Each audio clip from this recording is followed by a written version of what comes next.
Welcome to the Sports Bros Podcast, featuring the almighty B-Live, the money man Scottie D, and your host, the head of creative Eddy Kool. The Sports Bros Podcast, by the fan, for the fan, talking sports just the way you like it. And without any further ado, let's give it up for the Sports Bros. We talking sports. We're back.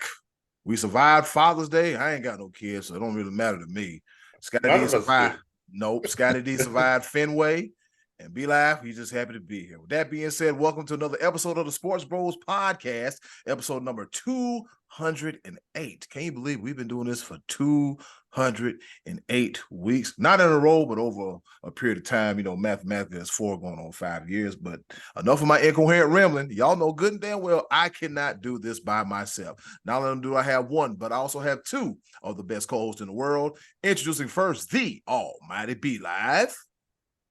What's happening? What's going on in the world today? Let me go ahead and start off first by acknowledging the fact that it was nice to see Scottie D at the ballpark. Much appreciated that he got to see Fenway, and he didn't get too far away from his custodial duties. Wow. In Fenway, you know. Broke out the brooms and everything, whatnot. So we'll get into that a little bit. Also, since you want to be petty and everything, want to record Boston Red Sox singing "Sweet Caroline." You don't know about that. If you don't know about that story, Scottie D, low down dirty dog. I'm gonna put it that way, and whatnot. So he deserves everything he got while he was in Boston. And on top of that, after this past weekend of Happy Father's Day to all of our fathers here and there watching over us, much appreciated to the angels in the sky and those that are still amongst us as well. And also, happy Juneteenth. Lift every voice and sing to our honorary Negro, Scottie D. He's one of us as well. I said what I said. He's got his card. He's allowed. I'm very honored. I'm very honored. I'm gonna stop this right now, B-Live. I'm gonna put this train back on the track because we am tracking already. And here is the other guy, the honorary brother by association. He is pound for pound the meanest, toughest, latest, thuggish, ruggish lady lunch person on this side of the Mississippi and all the Washington County. Here he is, the one, the only, the money man, Scottie D. You want to be where you can see our troubles are all the same. You want to go where everybody knows your name. I did it. Nice. Bucket list. Not only did I get to Fenway, but I did get to Cheers in Boston as well.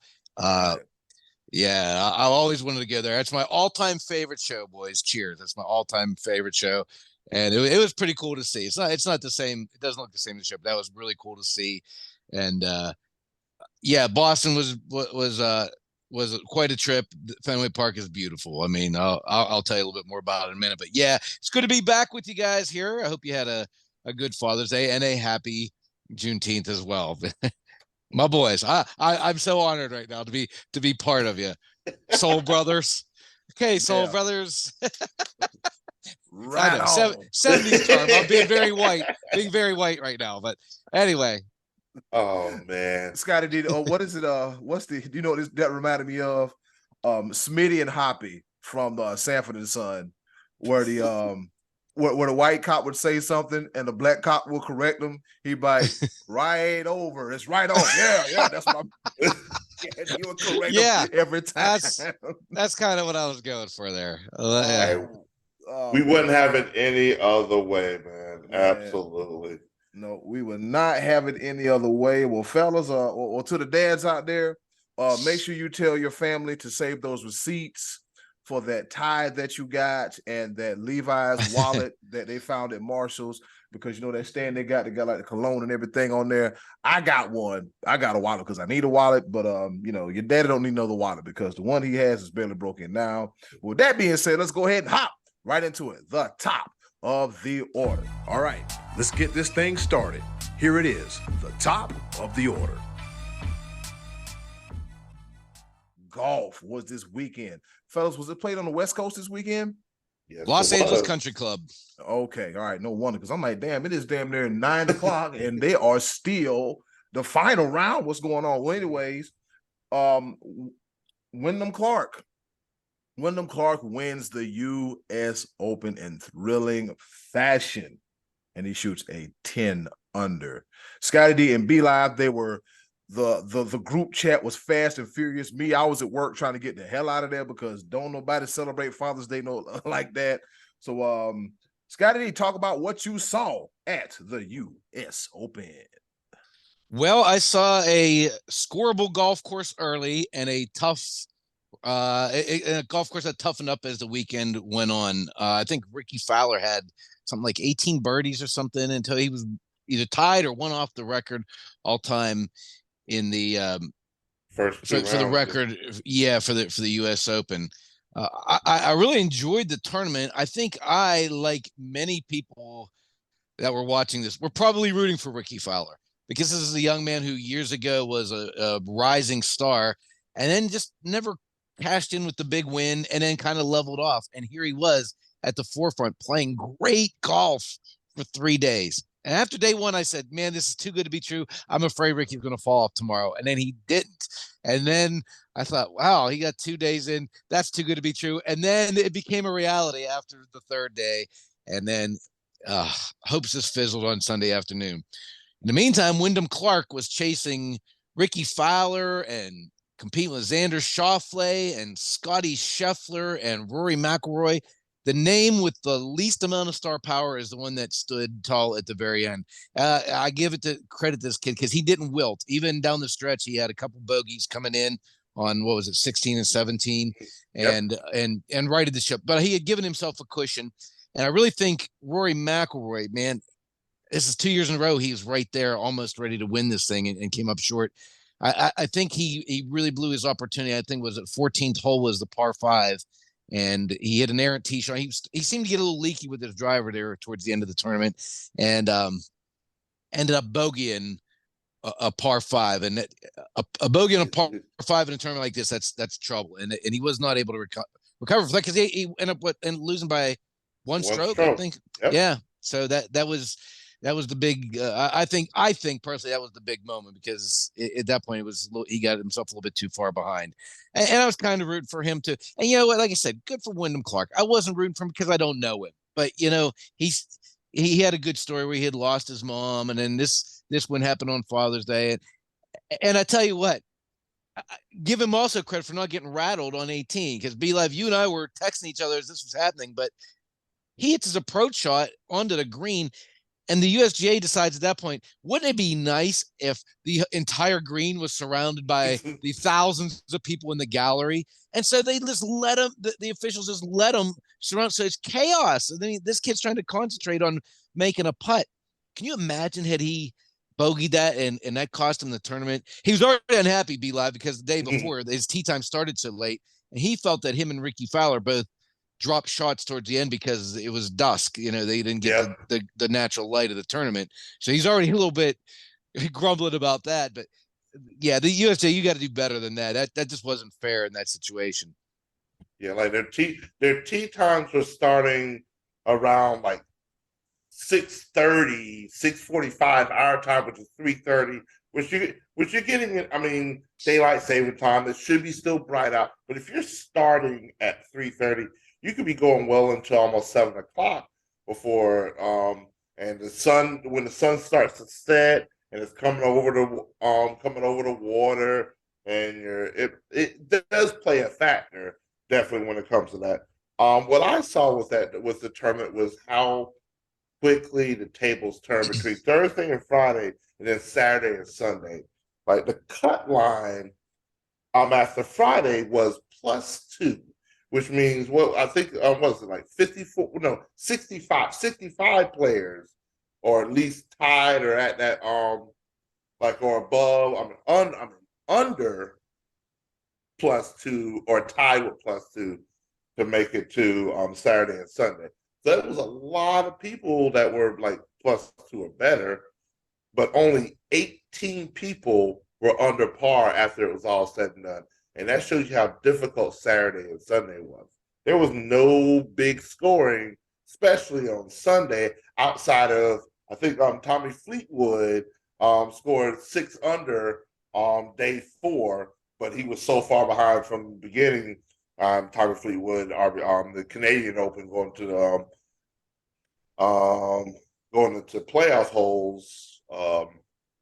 But he was able to recover on Sunday and made it into the top 10, but he had a long way to go. Wyndham Clark said, hold on, players. I got this. He was up 3 on Rory McIlroy with 4 holes to go, and that was also part of that 14th hole by Rory McIlroy. And you can also see where McIlroy was trying his best to reduce that lead, and barely missing putts, just barely. Yeah.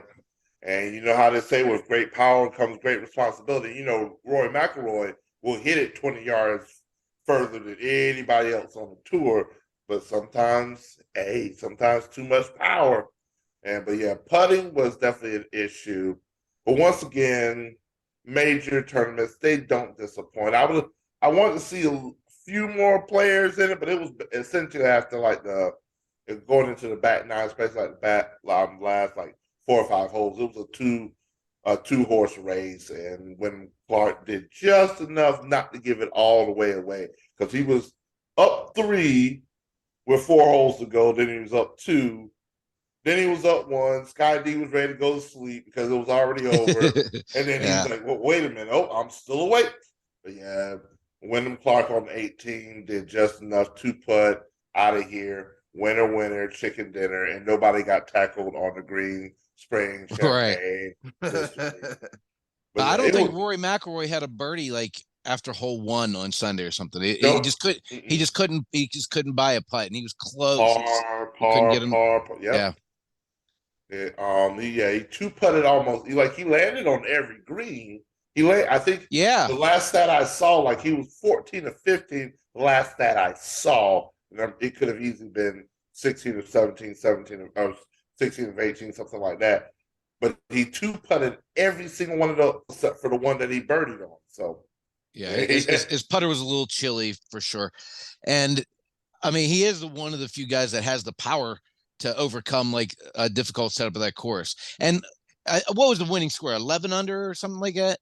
10 under. 10 under. Okay, and those guys, Schauffele and Fowler, were 8 under after day 1. Yep. So that just shows you how tough the course got, because it dried up, it got harder, the greens got harder, and of course that rough was rough. I know early in the course in the tournament, Ricky Fowler said if you hit the fairway, you can score in this golf course. It wasn't that difficult if you could stay in the fairway, but that's always a challenge. That's what makes it interesting when these big hitters come up in these tournaments. If they hit it into that rough, then that neutralizes their power. You got to stay in the fairway. So, it was an interesting tournament, and now we'll have to see going forward. Is Wyndham Clark a one-hit wonder, or is he going to be one of those guys that sticks around the top of the leaderboards in tournaments of the future? Yeah, because when I was watching the score, I was like, oh, this is close. This is close. It had to be a tough one. I wish I would have watched it from the very beginning, so I would have been more invested into it. But the story that that he was able to win, we went on Father's Day, and he dedicated to his mother, man. It kind of pulled at the heartstring. So yeah, man, I am a fan of Wyndham Clark. All right, now that we got the NBA Finals out the news, we have the NBA Draft tomorrow. Today's Wednesday, so tomorrow, Thursday. That's right. In the words of Steve Harvey, bring on the water. Hell, we know what's going on, man. Victor Wembanyama, he's going number 1 to the Spurs, and number 2, 3, and so forth and so such is up in the air. Let's go ahead and talk about Ja Morant. He gets a 25-game suspension. Bros, I'm going to ask you, was it too much, just enough? Do you think he learned his lesson? What say you? Be live. I'm gonna do this on a positive note, because the last time we talked about Ja Morant, we had to put the rated R or put the E next to the title. Oh, you cussed. You said bad words that day. You said a lot of bad words. I said a lot. I'm going to do. Very unlike you. Very unlike you to say this. I'm going to try this in the most positive way imaginable. Ja Morant. The NBA believes it. Your sponsors believe it. This is an opportunity that is rarely afforded a star of your caliber or your level. They believe it. People still talk about like you could still be the face of the league despite everything that you've done. I don't know. I'm 25, too much, too little, etc. What it does, it takes you out of the All NBA and all the awards that you could have won this year. But I think you might have done that to yourself. This is the opportunity where you have to right the wrongs. Don't, please, for the love of God, stop. Don't give me no more Chat GPT official statements. Nobody believes that. Nobody believes anything that you say. This is right now you live in the state of Missouri. Show me. You got to show me. And you're given an opportunity right here, right now. People believe it. Nike is not dropping you. I could go into a nice little tirade as to why Nike isn't dropping you. Has nothing to do with them actually believing in you. It's because your sneakers sold out in the midst of all of this because people backed you. And so there's money, follow the money. Nike, I'm ashamed a little bit, but it is what it is. It's business.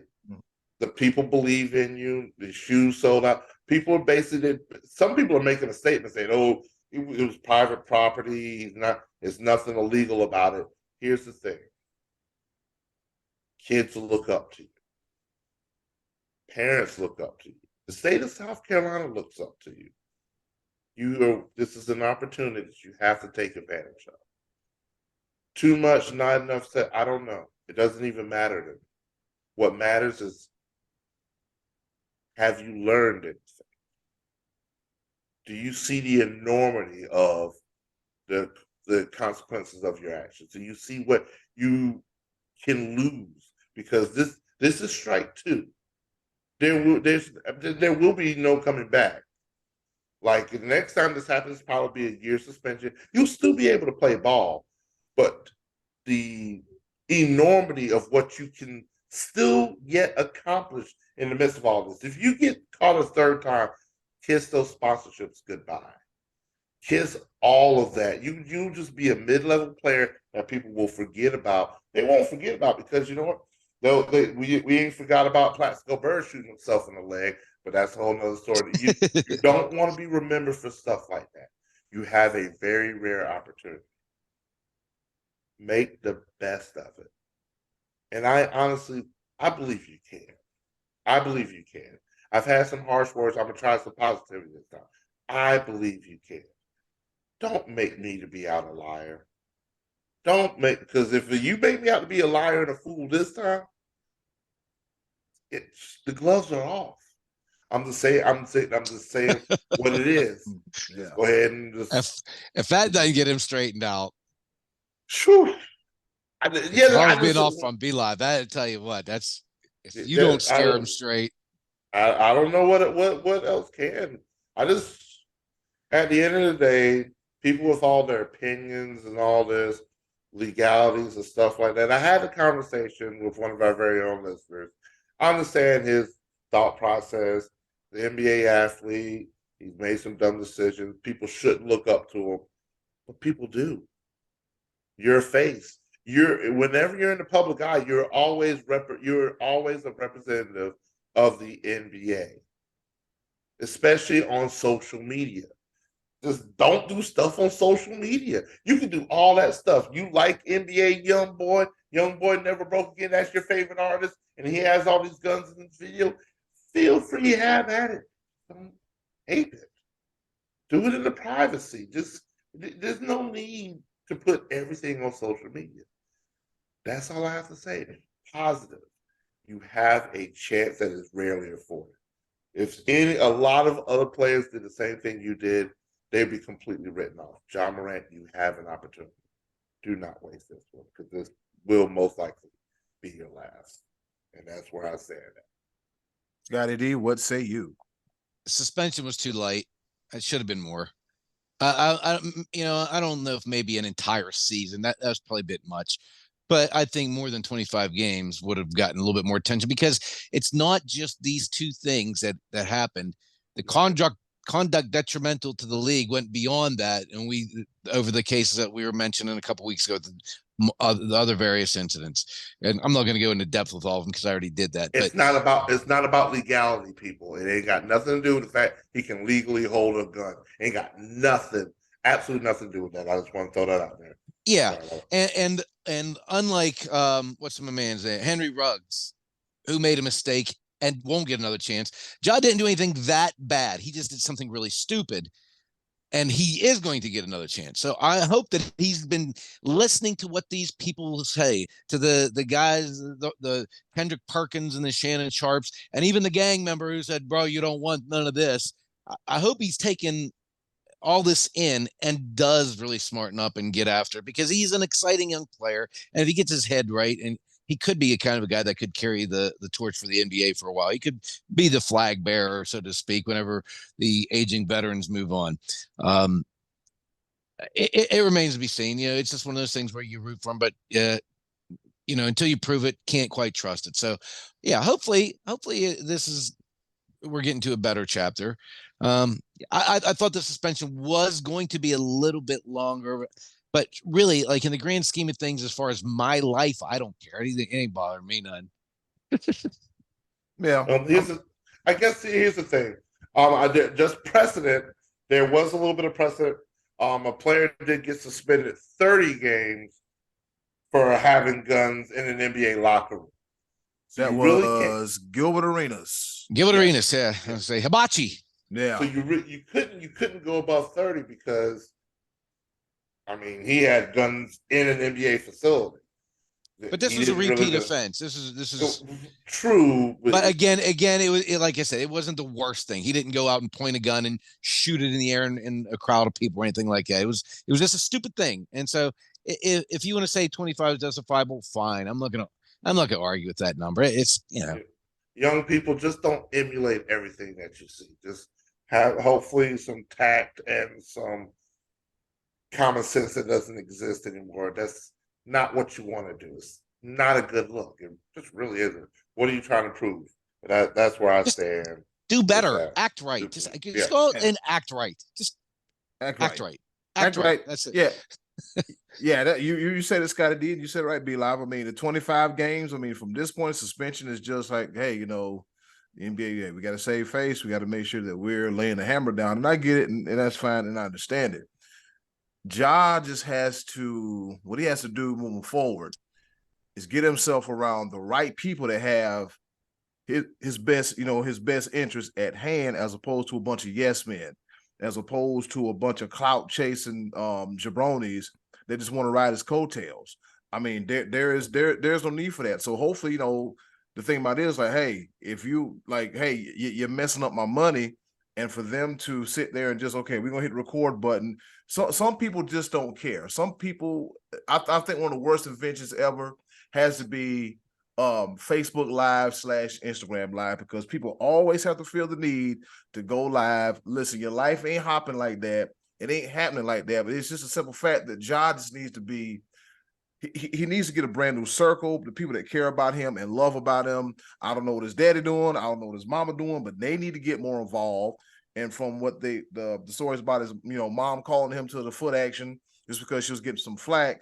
Mom, you got to do better than that. And daddy, you got to quit being his friend. So as far as Ja Morant goes, man, take this time. Take this 25. Matter of fact, the best thing, this 25-game suspension is the best thing that could happen to you right now at this very moment. Yeah. That way you can reset, reassess, recalibrate. Anything that doesn't serve you no good means you got to get it the hell out your life, man, because it's not a good look. I mean, hanging around those people, whoever it is, they obviously don't give a damn about you and what you got going on. Because if they did, they'd be like, look. They call you out on it, because I tell you what, if I was getting out of line, I guarantee you that my two co-hosts, Scottie D and B Live, like, hey, look, Ed, what's going on here? You need to fix that. you know what, man, you're right. These are people that care about you. Ja Morant, I don't know what you got going on, but you got to get them the hell up out of your circle. All right, and while we're talking about the NBA, before we wrap up this segment and go to Scottie D at the ballpark, how we feel about Bradley Beal going to the Suns. It forms a new big three with Bradley Beal, KD, and Devin Booker. They're finalizing the trade, and in return, the Suns get Chris Paul, Landry Shamet, several second-round picks, a pick swap, and they also sent in Jordan Goodwin and Isaiah Todd to the Suns as well, too. Good trade, bad trade, fellas. What you think? Who got holes and who won? Chris Paul going to the Wizards, and then they're going to trade. They're going to try to get the pieces to send him somewhere else. I'm going to say this: Nuggets are winning it again. They're going to repeat. And you heard it from me right now. Who's running the point? The Suns. You got who's running the point? Who's going to be the distributor? Who's going to be handling the ball to get to all these scores that you got? Booker's a 2 guard. Bradley Beal's a 2-3 hybrid. Kevin Durant is a 2-3.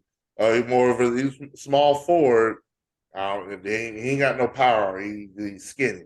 Yeah, but he just got forward. That's all. Who's going to be the facilitator? Because at the end of the day, the model right now of who you want to who your team should look like is the Denver Nuggets. And as much as it may sound crazy to anybody and everybody else, they have a facilitator. I mean, the dude's dishing off. He's getting you 10 assists, 14 rebounds, 30 points. I mean, the Joker, it doesn't matter who distributes it, you need a facilitator. Regardless of whatever's going on, you can have all the scores in the world. Look at the Celtics. Who was the facilitator? Who did the offense start with? Nobody knows. And when it got to the thick of things, they didn't know. So they're just throwing stuff all over the place. You need a facilitator. You need somebody to start the offense. And the Suns definitely don't have that now. It don't impress me at all. Scottie, what you think? I don't know. I never really watched Bradley Beal play. I hear he's good. That is about the best way to put it. He's like, I don't know. It don't make a damn bit of difference. I'll just say this to close this segment here out. Good for Bradley Beal. He gets the hell out of DC. DC is they're apparently going through a whole overhaul, a makeover, a rebuild, if you will, and the Suns now will give the Nuggets a run for their money. But as B-Live said, man, you can't count the Nuggets out. I just know the Joker was happy as hell to go home after that parade. He was just happy. He said, "But you know what? This is nice. I gotta go." You got Coach Mike Malone doing the gangster boogie. Aaron Gordon gone off them Modelo's, and so it's just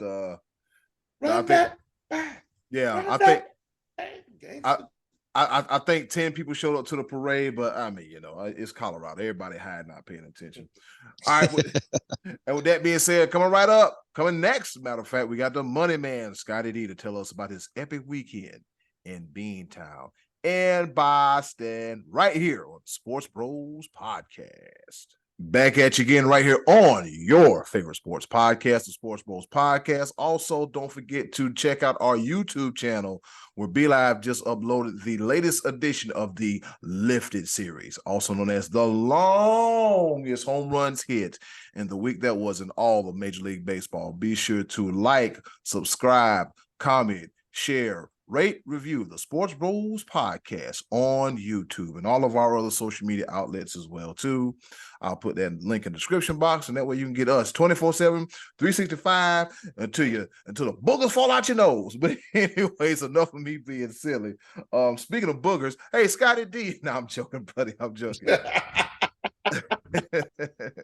Scottie D, this weekend you had a chance to go to Boston and historic Fenway Park. You had a chance to go to Cheers, scratch it off your bucket list. You didn't say if you saw Norm there or whatever, but hey, man, it is what it is. Everybody can't be there. I did. Oh, you did. I did. I have a picture with me and Norm at Cheers. Nice. time he got a chance to talk to good old Norris. Scottie D, tell us about your weekend at Fenway Park as the rivalry, one of the best rivalries in all sports, Yankees, Red Sox, this past weekend. It was super cool, man. I had never been to Fenway. I always wanted to go. It's a historic park. I couldn't wait. I got around the stadium and I was, just being in the atmosphere. I love being in it. Any kind of professional sporting event or college event. I mean, it's just nothing like being at an actual game. Walking into the stadium, I was like, this is pretty cool. You've seen the statues of the heroes and all that, and then get into the park. But when I walked up the ramp and looked and saw the field and saw the Green Monster, I just kept saying, wow, this is really cool to see that field and how green it was. I mean, because in Western Pennsylvania, the grass has been brown for about 5 or 6 weeks. Seeing green grass, I think maybe that was, a little bit extra impressive. But it's kind of like walking into a TV show. I've always seen this on TV, and walking in and seeing it with my eyes live for the first time was certainly a thrill. And I'm more Yankee fan than anything. I'm not a Red Sox fan at all, but it was very, very cool to go in there and see that Green Monster and be around the Red Sox fans as they chanted "Yankees suck" over and over again. That was cool. As a sports fan, I like that. I was taken aback by how small it felt. I mean, on TV, that the Green Monster plays shallow. That you have like the deep nook and cranny out in right center field, just next to the bullpens, or the little fan section, little bleacher area juts out. There's not a bad seat in the house as far as it being close and like the friendly confines kind of thing. It is very, it's a homey, cozy type of feel, but it is a really, really old park. So those seats, Be Live, were not built for you. I will tell you that, because they were really not built for me, as I was crammed in elbow to elbow with my buddy and some complete strangers. They built that stadium to put seats in for people to go to the park, not for people to go comfortably. Like today's modern ballpark is a little bit more comfortable than these seats. And I know that note is I started to notice that more as the runs piled up for the Red Sox. The game got a little bit more uncomfortable, because if any of you saw that game on Friday night, the Yankees were up 1-0 after the top of the first. They were down 6-1 in the third inning when Justin Turner conquered the Green Monster and hit the ball a mile, and that grand slam put them up 10-1, and it was over. And I will tell you this. Before I get to that, I do want to say one thing was a very harrowing experience. Is pitcher Tanner Hoke of the Red Sox got drilled in the face of the ball right off the bat that night and dropped, and Turn was like on his hands and knees. And it happened so fast. I was sitting in right field that when the line drive was hit off the bat, my eyes were following the ball and continued past the pitcher, waiting for the shortstop to see if he's going to make a play on it, because it happened so fast, only to realize that I heard a second sound and the pitcher was down on his knees. And that was, I don't know if he had a fractured orbital. I think he did have some type of fracture and he had to get stitches, but he did walk off the field, and I guess he's doing okay, which is, glad to hear. But that was a little bit of a scary moment to see that. But aside from that, the Yankees suck. And I know they have a pretty decent record at the moment, but I tell you what, without Aaron Judge, that team is garbage. I mean, I am ready to be done with Giancarlo Stanton, who only has 4 years left on his contract after this year at like $32 million per year. That's Juan Carlo, right? Be like that Juan Carlo. Juan Carlo got to John Carlo. Yeah. Goodbye. Yeah. He got to go. Josh Donaldson can't hit 200 anymore. He got to go. Anthony Rizzo at that time was batting 260, and he was on a 1-for-27 slump as the highest batter on the team. These guys can't hit, man. I mean, Brian Cashman doled out some bad contracts to some of these dudes a few years ago, and that receipt has come due, because other than Aaron Judge, who we don't know if we're going to see again before the All-Star break, because that toe injury is lingering on him. Without him, that team is not good at all. And the Red Sox swept them over the weekend. And I think they won 2 out of 3 the previous weekend, or 2. Bad looking Yankees team. Lots of money being invested in guys who are not producing or are not playing. Ugh. I'm gonna throw out some stats because I was watching. The Red Sox beat the Yankees 15-5 in the game that Scottie D attended. And then Saturday, rain got postponed. Rained out. Doubleheader on Sunday. Ended up being where the Red Sox outscored the Yankees 25-8 during the series, beat them 3-0. During that 15-5 game, of course, 15 runs scored by the Red Sox on 17 hits, 10 extra base hits, which was the most since July of last year. And also another stat out there, speaking of Aaron Judge, the 2 through 4 hitters that Scottie D mentioned, since Aaron Judge has been out, is batting under 100. Yep. 0.91. That is atrocious. And that's who I've mentioned: Stanton, Donaldson, and Rizzo. Yep. And DJ LeMahieu, by the way, who has not really, I guess, recovered fully from his injury from last year. He's batting around 230, and ever since he got his new contract in 2020, his batting average straight down as well. And I also want to throw out there, shameless plug. I do appreciate the head of creative, Eddy Kool, give me a shout out with my Lifted series on YouTube. I got one ballpark that's looking extra small right now is Truist Park, because 4 out of the 5 entries into this week's Lifted series came from the Atlanta Braves. And guess what? It was against the Colorado Rockies, but it was actually in Atlanta that they put them hammers on them. 4 of them going over 450 feet. Oh, it's a beautiful thing when I get to see my team. Oh, it's a beautiful thing. I'm sorry, I digress. But Scottie D, I do apologize that your team, your Yankees, did not do that well. No, you don't. You don't mean that. You don't care. I really don't at all.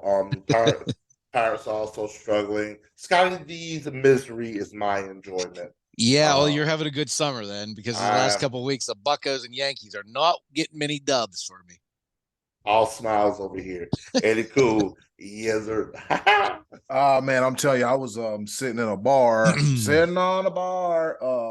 I got off work Saturday night, and the Guardians had a road weekender in Arizona, and every time I would take a sip of beverage and put it down, there's a Diamondback putting another one out the park. I think they beat them like 12-3. It was awful. It was bad. But yeah, baseball. With that being said, fellas, as I look at my phone because I have yet to get me a watch, guess what time it is? What time is it? What's happening? What's going on? Oh, hey, I'm glad you asked this time once again for our favorite portion of the show, the choices of the voices. With that being said, hey, old button, hit it. Choices of the voices coming right up on the Sports Bros podcast.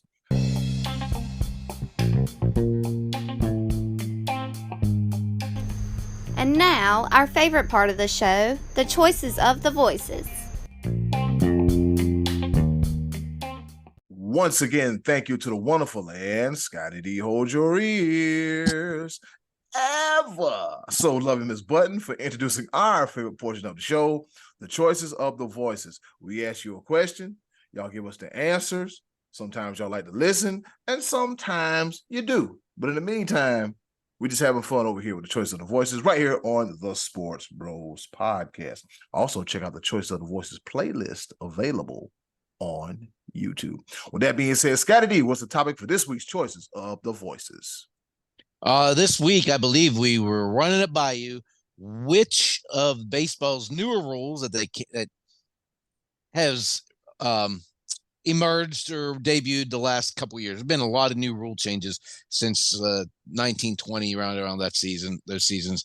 Which of those rule changes do you like the best, and which one do you dislike the most? And we did have a few here, Eddy Kool, that chimed in on us. All right, and shout out to the Almighty Beeline for retrieving the answers, and I have them right here on paper. So, in case y'all want to know, it's on the paper. All right, so let's get it started. All right. Mark O says, I like the clock and the anti-shift rule. All right. Tony Bogan said, Tony Bogan says, what I like, the pitch clock because it speeds the game up. What I don't like is the runner on second starting in the 10th inning. This is something that should be pushed back until after the 12th, in my opinion. And Brian Livingston said, this is how you answer the question. Yep, this is exactly how you answer the question. Good old Trey Dizzle said baseball sucks, just like Dak Prescott. Of course he did. Oh man, I can't wait till football season. This is going to be great. John Wasick said, I love the clock rule.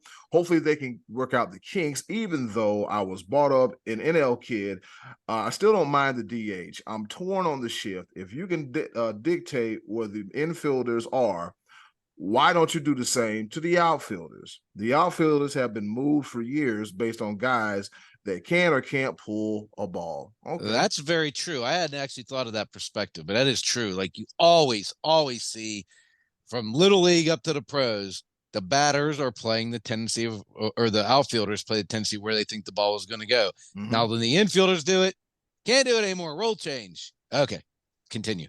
Yeah, the shift. All right, Scott Heineman gave me an essay, but here we go. All right, give us a cliff notes here, Eddy Kool. All right, so he mentioned something about the it's about time some type of clock was implemented. So I think he likes that. If a game is going to take 4 hours, I'd rather see some action than the hitter stepping out of the box for 5 minutes after every pitch to fix a glove or a shoulder or a knee pad or elbow pads or their socks or scratching their butt or whatever contraption they're wearing. It's a game, not a fashion show. Also about the time they get rid of that doggone shift. The shift takes away from the game, just like no defense in basketball. It doesn't make the game more exciting, hardly any great plays anymore because all 9 players are on one side of the field. I've been waiting for the National League DH. Thank goodness we don't need to see pitchers hitting. All in all, I like what they've done to baseball and try to make it faster and better. It doesn't take away from it being baseball. Okay, well, not as long-winded as I thought it was. All right. All right. Matty Ice Martin Tracy says, I hate all of them bastardizing the game, making it bad.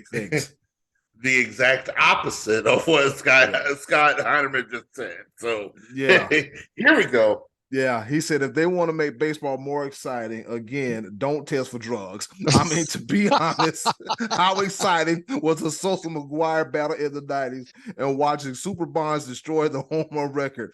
I know it was for me. I like it. Man. I like it. I said that for years.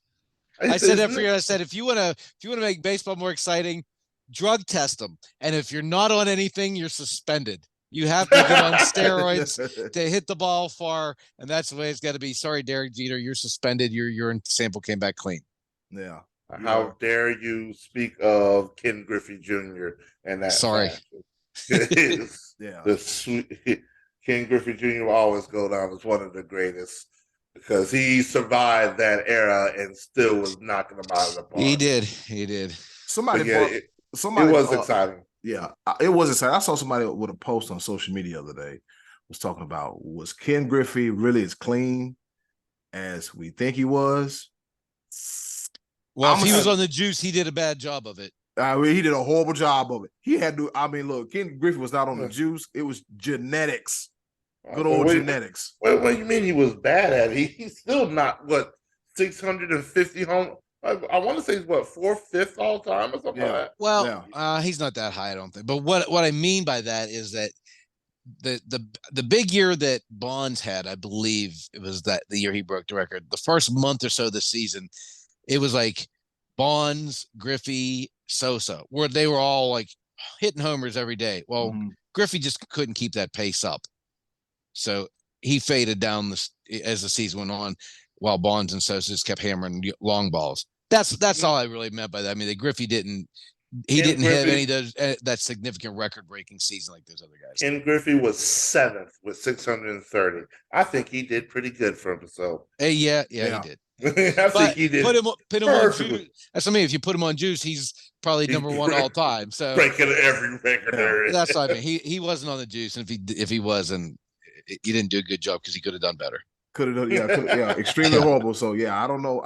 I'm gonna find out what that post is, and I'm gonna send it to you guys back. Look at this. Look. Somebody look at this. Somebody look at this. All right, our Hall of Famer Uncle Maxie says he likes the pitch clock. He still don't like the designated hitter. I was talking about the designated DH. I was talking about the designated hitter when it was instilled years ago in the American League. Pitchers should have to bat or sit down. Should have to bat or sit down. They are sitting down. They're sitting down now. I guess he's saying one way or the other. I don't know. Okay, pitchers should have to bat or sit down. Meaning don't play at all, I guess. I guess so. I guess, yep. No. Hall of Famer, Uncle, I'm gonna have to disagree with you on that because unless we have 30 Shohei Ohtanis, we would rather have some more hitting than pitching. Like we're not gonna get 30 Shohei Ohtanis. No. And Lord Jesus, he is on fire. He is just we got one kid coming out of Clemson. I want you to pay some attention to him. Chase Bryce, he is leading. He did lead Clemson in batting and pitching this year. Just want to throw that out there. You know what I'm saying? All roads lead to Dabo and the athletic department, baseball coach. All right, cool. Yeah, go ahead. Amtrak, do something. Is that all of them? I knew I smelled something. That is all of them. Moving right along, we got Jonathan Wood. I hate the runner on second base in extra innings the most, and the number of pickoffs allowed as a close second. I can get with the pitch clock eventually, but since you already speeding up the game with the pitch clock, don't ruin the rest of the integrity. As far as a rule that has been around for a few years, now that is the absolute worst. Change in my opinion. Is that Buster Posey rules that catchers can't block the plate and you can't blow them up anymore. If you aren't tough enough to be a catcher, then find another position. Yeesh. All right. So Josh, there was and the reason why there was a discussion between a couple of other of our listeners. So they were responding to Jonathan Wood with the next few entries there. Josh, Jeffrey, coming up in just a little bit. Yeah, it was Josh, Jeffrey. It was just Josh, Jeffrey, and Jonathan. Josh Baker said, I agree with all of this. I'll add that limiting mound visits is stupid too. I do like banning the shift though, as I am a fan of small ball. All right, and Jeffrey Lewis said, I have to disagree with you, Jonathan Wood. Blocking the plate could be considered an unathletic play. It may cause unwelcome injuries. Understand that. If there is no play, get out the way. All right. Let's see. Then Jonathan Wood said Jeffrey Lewis, but they can't block the plate even or play now that they have to leave a lane. Of course, you don't block the plate if there's no play at the plate. Duh. Then Jonathan Wood said that'd be fine. Again, saving some injury. Maybe they need to utilize their replay cameras more. All right. So finally, B-Live, I think this is Jeffrey Lewis gave us one big one. He said, let's all agree we all love sports and playing them as well. But sometimes our unsung heroes are our coaches. Coaches who, what, where, when, of why of sports without proper coaching and frustrated coaching. I believe that our game will be a little bland. Does anyone agree that a full wide receiver play and similarly Major League Baseball defensive shifts add some excitement to the game? These are like the heart of the game. Limiting our coaching is limiting our players. I just like the restrictions on using positional pitchers. I'm sorry. This is a damaging and to an extreme could be considered inhumane. Neither am I a fan of the shift limitation. Again, we limit our coaching, we limit our players. On the other hand, I'm okay with bigger bases, although I would have voted home plate to be bigger as well too. And I agree. And that's it for the choices of the voices. I'm gonna throw something out real quick with Jeff's last statement right there. Because I don't know what you call it, an oxymoron or basically, or he's just being a moron. A 4 wide receiver play, and similarly, the defensive shift adds excitement. How does the shift add excitement? I don't see. I think it takes away from the scoring. It takes away from the hits and the runs. When the 4 wide receiver play in football, I guess they were saying. I guess there was a time where you could have 4 wide receivers on one side or something like that. I guess that's what he's. Okay, now I reread that. Either way, he's silly. I'm gonna say this. I'm gonna go ahead and institute my answer into this while I say this. The shift had to go. The shift just something. I like analytics to a point, but when you literally are just like, all right, we know this guy's going to hit over here, so we're just going to load everybody over there. I just like it takes away from the athleticism of the game. I think hey, you still got 2 people over here. You can bring come on. I hate it when I started seeing everybody start shifting over, putting somebody in the outfield, and you see the guy hit it up there. Now your batting averages are at an all-time low because pitchers are just nasty with it, and now you're throwing a 100-mile-per-hour fastball.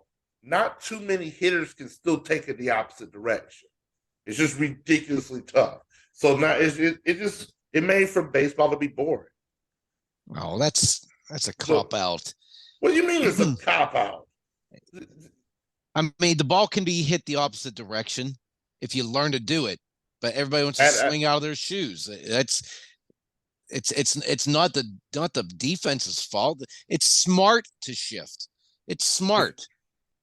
I mean, if you know Steph Curry's going to shoot a 3-pointer, you go up and guard the line. You don't drop back into the paint and let him shoot it.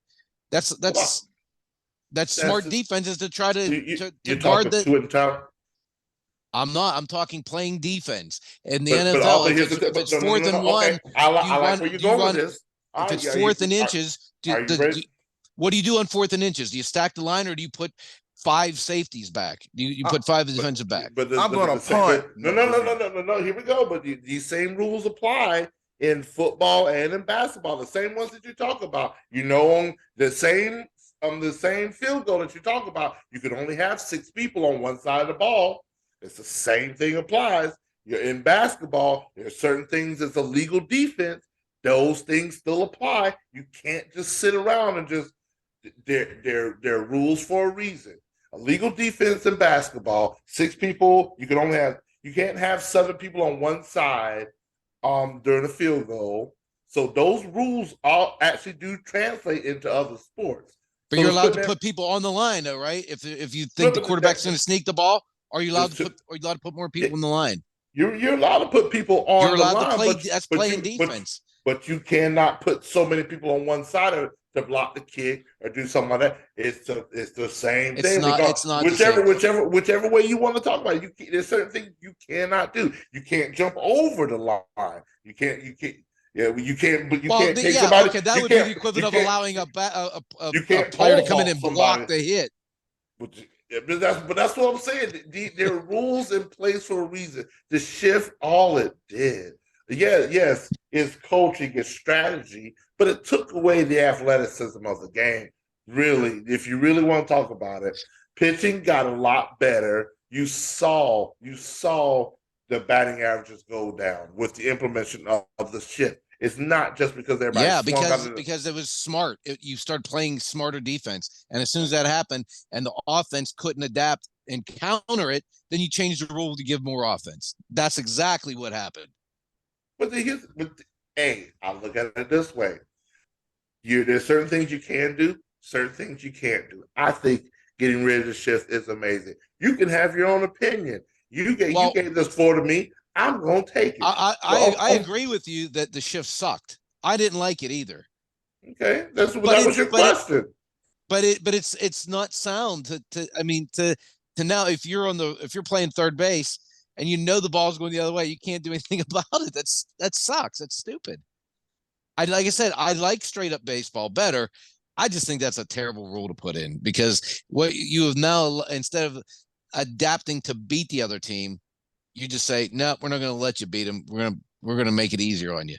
Once again, there's certain things you can do in sports, certain things you can't do. The shift now is once again something you can't do. You can't stack the line. There's certain things you can't do. You can't set a moving screen in basketball. As much as you want to, you just can't do it. It's in the rules. It keeps the integrity of the game. All right. That's one of the rules that I'm so very happy about, is them getting rid of the shift. I have done a lot of thinking. One rule that absolutely has to go.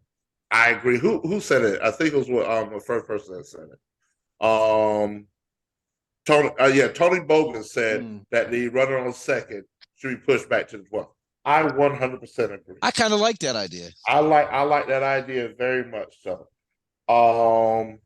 Meaning I dislike the runner on second right off Jump Street. I think let's give me a couple more extra innings of just natural extra innings, and then let's get into, because I think almost every other sport does it. I mean, they might shorten the clock or whatever. Something like this. I'm gonna tell you one thing that I have switched slightly on something that I was unequivocally behind, and now I'm gonna just tweak it just a little bit. The pitch clock, I think it's too short. I like it, but the baseball games I've seen, they've been awkward.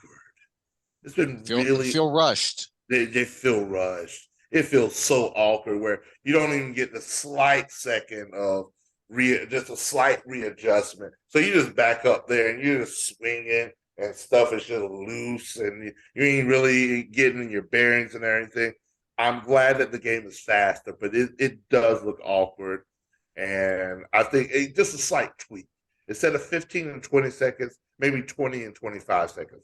Just a small tweak, because yes, the game is faster, but it makes it a little bit more awkward in certain situations. So, like, dislike, indifferent. That's where I stay.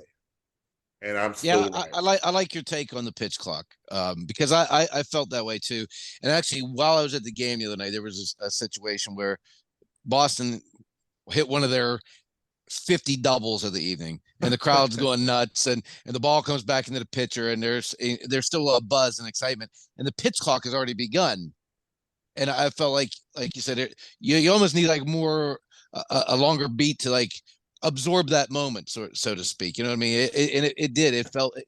I feel like they're just trying to rush to get the game over with, and not everybody wants to rush and get the game over with.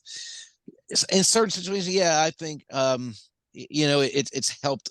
It seems like more people like it than don't like it. That it's created a quicker pace, a quicker flow.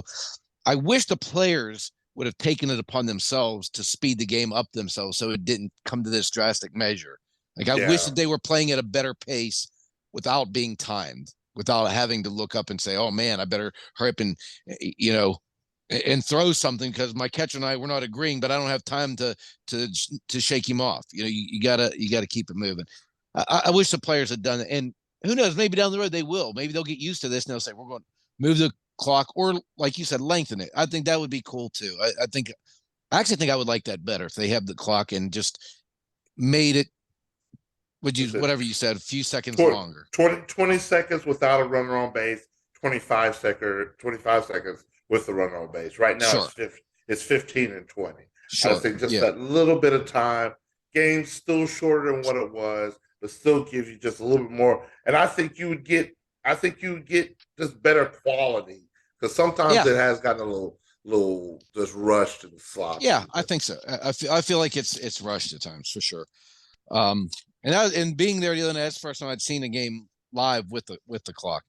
And honestly, I didn't notice it a lot. Like I didn't find myself watching the clock very often.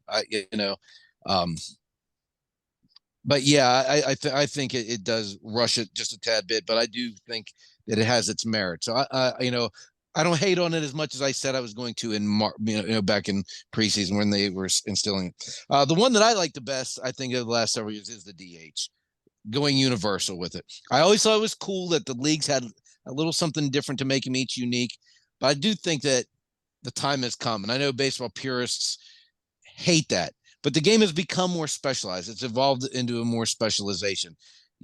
other than Shohei Ohtani, there ain't many Babe Ruths out there that are going to be able to hit and pitch. And at this rate, not even a lot of guys who can have the ability to be relievers and starters. So it's so specialized that why do I need to see Clayton Kershaw step into the batter's box and flail away? Or, they're perfecting their craft, the pitcher. That's their job, is to pitch. I never watched Tom Brady go out and play defense. That wasn't his job. His job was to throw the ball like the pitcher. It's to throw it and not hit. So I do like the DH, and I wasn't sure that I would, but I just felt like the game evolved enough where the time had come to make that universal rule. For some reason, this one really bothers me a lot, and it's the rule that they made where a relief pitcher has to pitch to a minimum of 3 batters. Again, I just feel like that's altering strategy. Where if you used to go with lefty matchups and you make a change. Again, what's our hurry? What's the hurry where you have to say, oh, you can't go make another pitching change right now. You have to pitch to 3 guys and then you can make your change. I feel like that's drastic. That I think there was a lot of drastic move with that one. I'll agree with you on that one. That's not taking that much longer to throw in another relief pitcher, and on top of that, that's one less pitcher that you're able to use later. But I just don't like things that are good strategy with baseball that I've watched all my life. All of a sudden, you're not allowed to use these strategies just because we want the game to go fast, just because we want Joe Schmo who watches 3 games a year to watch 6 games a year. I just feel like it's a lot of that. So I don't know that one. The bigger bases, that doesn't bother me. I heard Jeff Lewis said that they should make home plate bigger. Yeah. Because they catch things. How are you going to run a strike zone with a bigger home plate? That kind of alters the strike zone. Good answer to that. Good answer to that. Because I think he's not thinking of the strike zone. He's just thinking about like being able to get to the plate. Yeah. Yeah. So, but that's. Every now and again, you want to see somebody get ran over, but I think it's better. Well, you invest too much money in these players now to have some guy who's pinch running because he batting 150 come running and knock your catcher out to score a meaningless run. Lay him clean out. Yeah, you're investing too much money in a catcher. That's a valuable position to have him get knocked over. I mean, it used to be cool to see the collisions at the plate, but like Buster Posey when got his season ended over something like that, and you go to the ballpark, you spend your $120 for a cheap ticket to see Buster Posey play. That's some things must evolve. This smash mouth, but some things just have to evolve. Eddy Kool, what say you? Yeah, what do you got, Eddy Kool? What do you like? Yep, and that's one of them, man. I'm really glad that they instituted that rule. Hey, no, you can't block the plate because, I mean, didn't Buster Posey get hurt twice doing that? He may well have. I know at least one time I think it cost him his season. Yeah, I remember he got his block knocked off real good. It's like, you know what? I'm okay.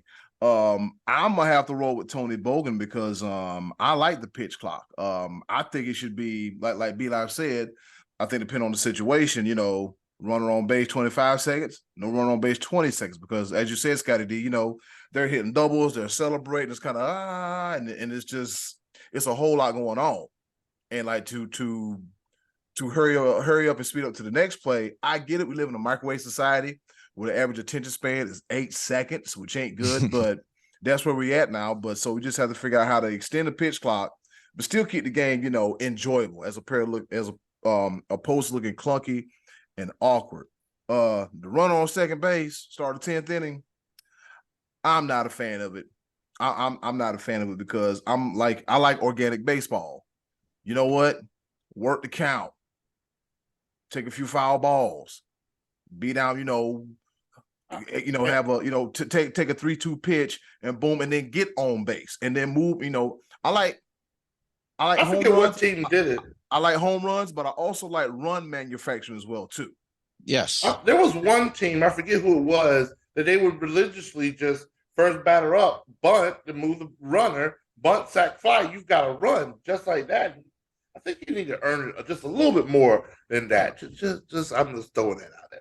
Yeah, I would agree. Be like, hey, it's difficult trying to hit a baseball. All right, but just to have some, but just to give them this gimme in the middle of, at the top of the 10th inning with the game tied at 2-2, it's like, okay, well, to me, I just feel like it's not earned. You know what I'm saying? It's not earned. Yeah, you're given a head start, and this is not the rule of thumb, but universally common. When your games are that close that you're going to go into extra innings, you often get both teams will have their setup man in the 8th inning and their closers in the 9th. So when you get to the 10th and 11th inning, you've already seen the other team's best pitcher most often. So your likelihood of scoring off of a lesser reliever increases a little bit. So I kind of like the idea of giving you an opportunity in the 10th and 11th. And then if we're still stalemating, rather than try to worry about going into 18 innings or something, do that 12th inning thing. I like that idea. I mean, I think that's a clever idea. I wouldn't mind that. Rob Manfred, if you're listening to the show, Tony Bogan. Credit to Tony Bogan. Make this happen. Yep, Tony Bogan. See, there you probably can't see it, but if I can, no, you can't see it, but that's him right there, Tony Bogan. Tony Bogan is bright as hell. And that's it for another edition of the Choices of the Voices. Scottie D, what's on Tickety Tap for next week? All right, which athlete, past or present, did you think was really, really cool? Not necessarily for his performance, but the way he carries himself, the way he acts on or off the field, whatever your definition. Give us one or two of who you define as the coolest athlete that you've seen. And that'll give us something to talk about next week, Eddy Kool. Hey, coolest athlete, Eddy Kool. I'm working at the Cool Cat. See how all that comes together? All that comes together. See, cool with the cat. Cool with the cat. You shouldn't have this much hate and disdain in your heart. It's not healthy for you. It just ain't, doggone it. All right, come back after this. We got a round of pepper. You know how we do it. Ain't nobody sneezing. Goods on tight if you're thinking about it. But we'll be right back with some pepper right here on the Sports Bros Podcast. Yeah. Yeah.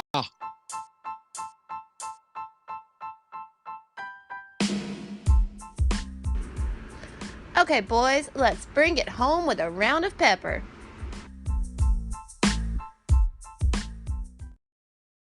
Well, you heard a woman. It's time for us to go home and get what I call the hell up out of here. But before we go, you know how we do it, a round of pepper, and make sure the mic doesn't fall. You know how we do it. 3 topics, rapid fire style, kind of, sort of, not really here to engage, enlighten, educate, and entertain, and survive with a falling mic. And I apologize for any audio issues that you heard due to said falling of that there mic, all right? With that being said, I'll go first. On this day in history, back in 2022, aka last year, Shohei Ohtani has a career-high 8 RBI in 11-inning, 12-11 loss to the Kansas City Royals. He went 3 for 4 with 2 home runs and 8 RBI. Ohtani is a bad man. He is on fire. He is the shogun. That is Ohtani Shohei. I mean, I got to put some respect on the man name. Over to you, Scottie D. All right. Well, while you're respecting baseball players, let me throw this at you. Luis Arraez of the Miami Marlins has led that team to a 42-31 record, and he's done so with the stick. This guy has 2 home runs this year, but yet he's batting .400. Laser show, line drives, opposite field, all over the ballpark. No shift is going to stop this guy or hurt this guy. He don't care about no shift. He's hitting the ball all over the place. So for the 3rd time in June, on Monday, Arraez went 5 for 5. When I saw it, I thought it was an old article because he just did this over the weekend. He went 5 for 5. And here he is for the 3rd time in June. He went 5 for 5. Now, if he does it one more time, there's only been 4 or 5 hit games in a season before. Ty Cobb, Stan Musial, Tony Gwynn, and Ichiro. Ooh. This dude could do it in a month. This has only been done 3 times, and that's George Sisler, Ty Cobb, and Dave Winfield in 1984 was most recent, having 3 5 for 5 games in a month. And this guy gets his average up to 400. His average is 400 in the middle of June, and this is after an 0 for 15 streak. That's how good this guy is hitting the ball. Take notice of this guy. I tell you, I played this MLB beat the streak game, and this guy's my pick almost every day because this dude is doing crazy Tony Gwynn-like things with the bat at the moment. Luis Arise, keep your eyes on that dude. Be live.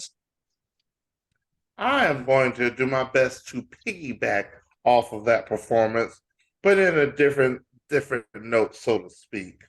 Well, Father's Day just passed us by, and it's usually a feel-good story and all things like that. And my Atlanta Braves are always a feel-good story, but it was not all the way a feel-good story for the Atlanta Braves and their on one of their pitchers, Charlie Culberson, because on Father's Day, his dad was supposed to be throwing out the ceremonial first pitch for their game. But see, what had happened was, oh boy, Charlie Culberson was designated for assignment earlier that day. And so they actually sent him packing, and also his dad, because his dad was going to throw the ceremonial first pitch. And so they went with I shouldn't laugh. And this too. Well, boy, it ended up okay though, because instead of Charlie Culberson's dad, it ended up being Michael Harris Sr., the father of Michael Harris II, that handled the first pitch. And then Michael Harris turns around that Sunday and goes 5 for 5 in his own performance in front of his dad, with a home run to boot, one his longest of the year as well. So Michael Harris did show out while Charlie Culberson was sent away on. Come on, Braves! Wait till Monday. At least. God. At least an example of not acting right by the Braves front office. Yeah. They needed a catcher.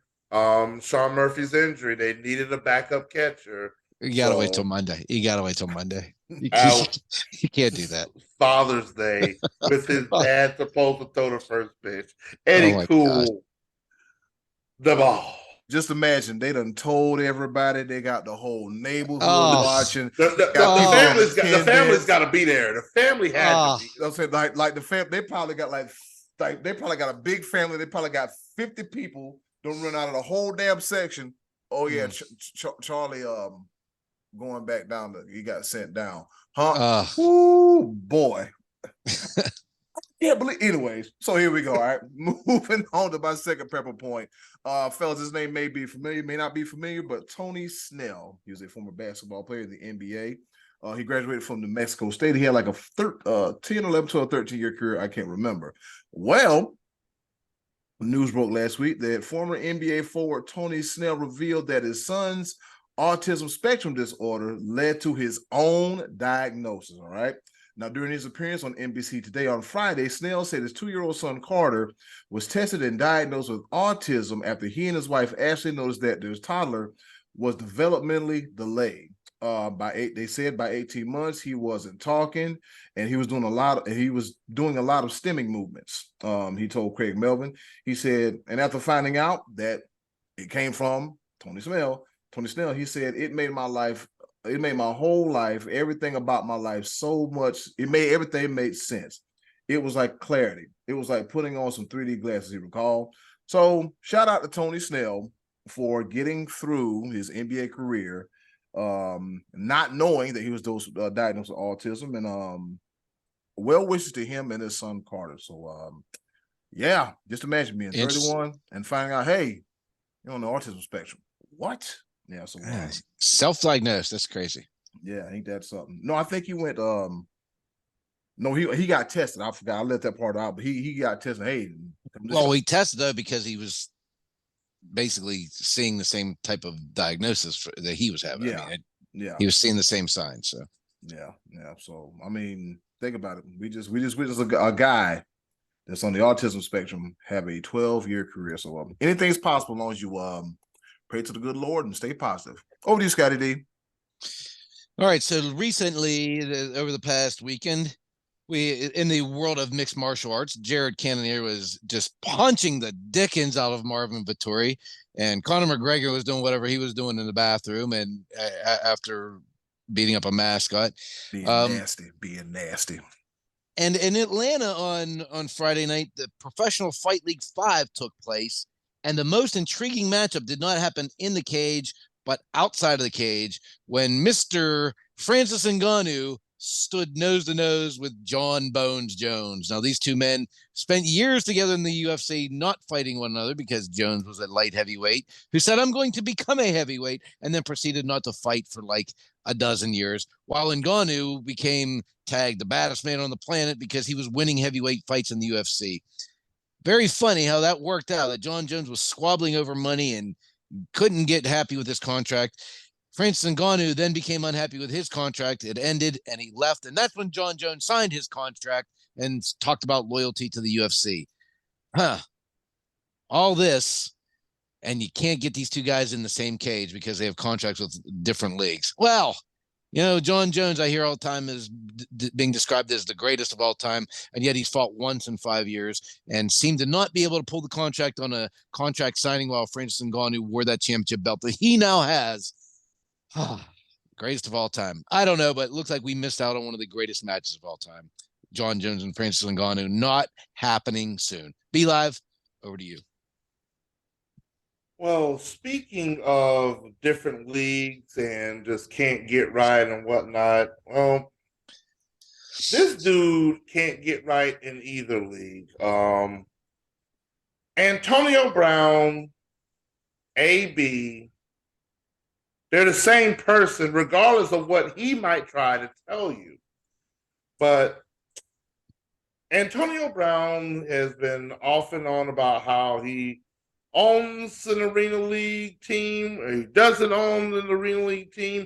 AB is the owner, who is a different person, which isn't a different person, but it is. Well, either way, both Antonio Brown and AB don't know how to pay their bills.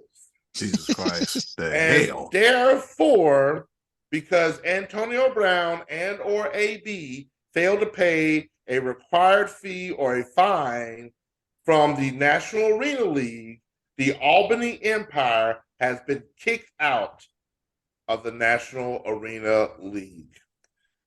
Antonio Brown just took over this team a couple of months ago. The coach quit because the coach didn't get paid.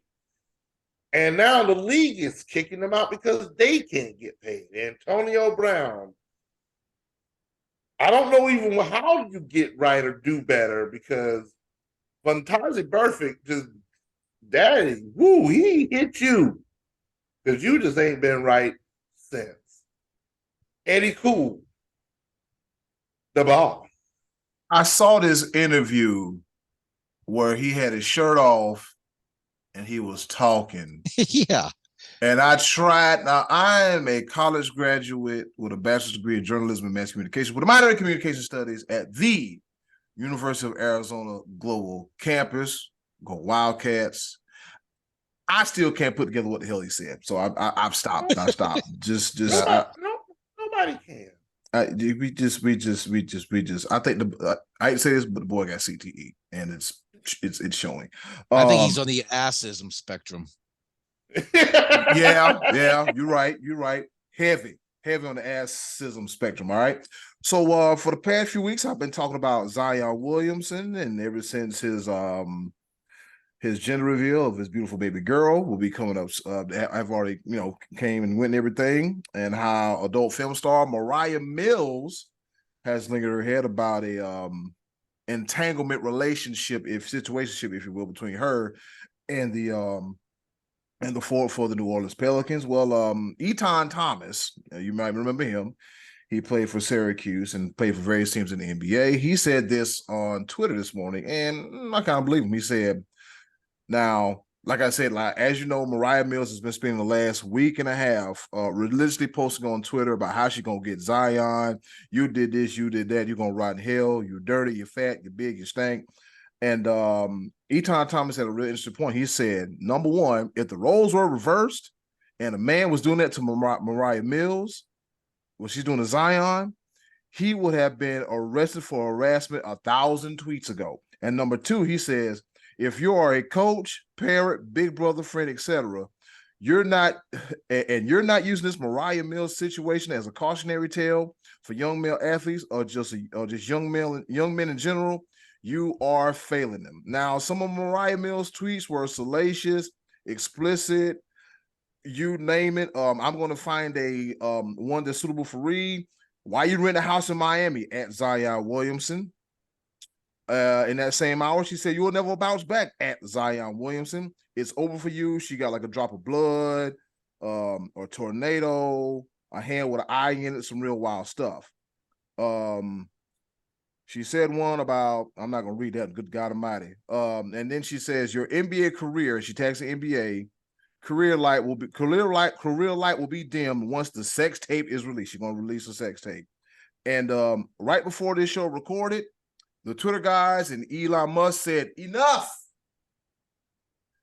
And Mariah Mills' account has been suspended indefinitely. Thank you, Elon Musk. Thank you, Twitter guys, because there's no way in hell we're going to sit here and continue this whole summer while this 32-year-old girl runs her mouth, bad mouth, and just sullies the name of Zion Williamson.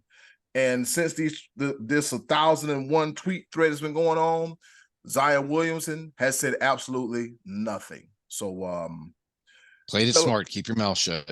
Fellas, be careful who you lay up with. That's all I got to say. Over you, Scottie D.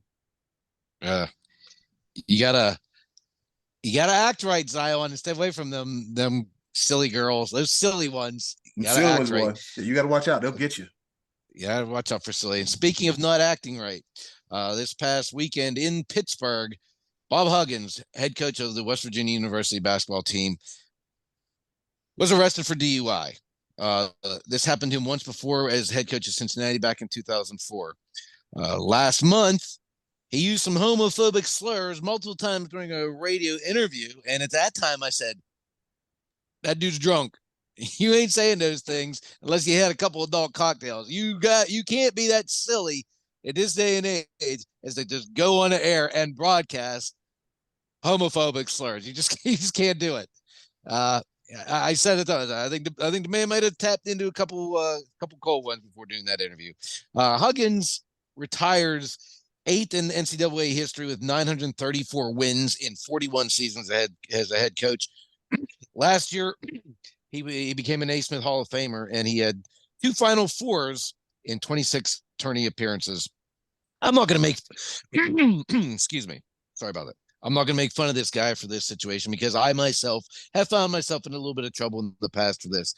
I hope what happens is he retires, resigns, gets things right with his family, and moves on to have a happy, successful end of his life.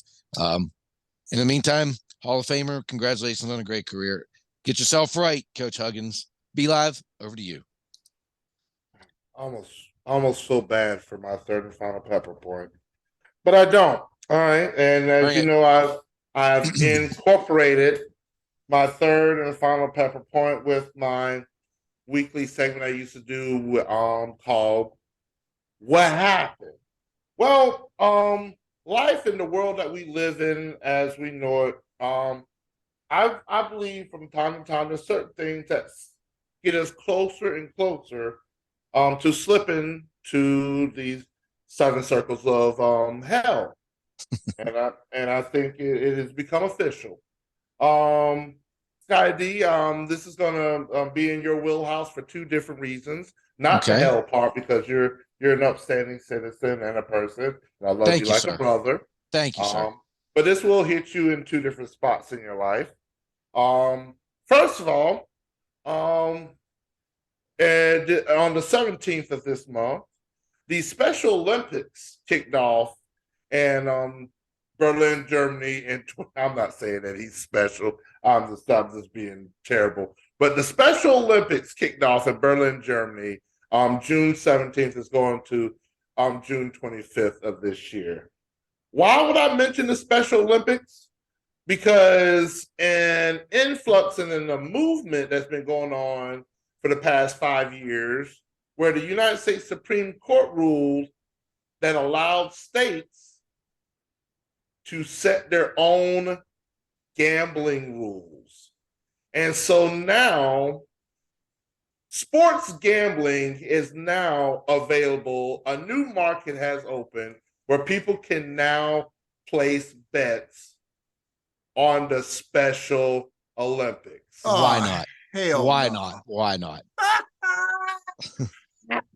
Why would any person in their right mind gamble on these Special Olympics? Why? They're saying that it will garner more interest in the events, and you can gamble on what countries will get the most medals, and then there's certain events that there's certain events that you're not going to bet on, but there's still events that you can bet. They're placing Special Olympics odds on certain things. Why? Just please, people, don't bet on the Special Olympics. Just don't. What? We as a world, as an earth, are going to hell. Why is they going it's competition. It's competition. What can I tell you? Don't try to justify this, you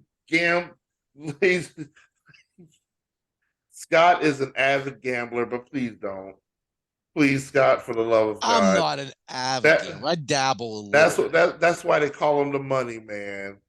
And don't ever owe him money, because you'll be missing your thumbs. But yeah, just don't bet on the Special Olympics, please. Just not. Why? I wouldn't even know how to bet on that. Like, what? How do you do that? The United States has more athletic special people than other. Come on. I'm not doing that. I would rather bet on the little kids down the street that's just playing for fun. Oh Lord. We got all our peppers out the way, because I see where this is going and I don't like it. Just a quick shout out and prayers to Deion Sanders. He might be going from 10 toes down to 8 toes down to 5 toes down. So I hate that. I hate that for him. I hate that. I know. I don't even know why I said it like that. I'm now going to hell just because of Special Olympics. And I just kept going further and further down. Just pray for me that I just, because I ain't right either. Deion Sanders, I hope all is well. Hopefully you don't have to have your foot amputated. Prayers, him and his family, and hope all ends up well, and keep doing what you do, Deion. You are the greatest to ever have done it, what you do. And you're probably going to be one of the coolest when it comes to our oh yeah, he's very cool. Oh yeah, he's going to be an answer for next week without a doubt. But yeah, without question. With that being said, shout out to Grace Moore. She graduated high school. She's 18. Yes, she is a wonderful person.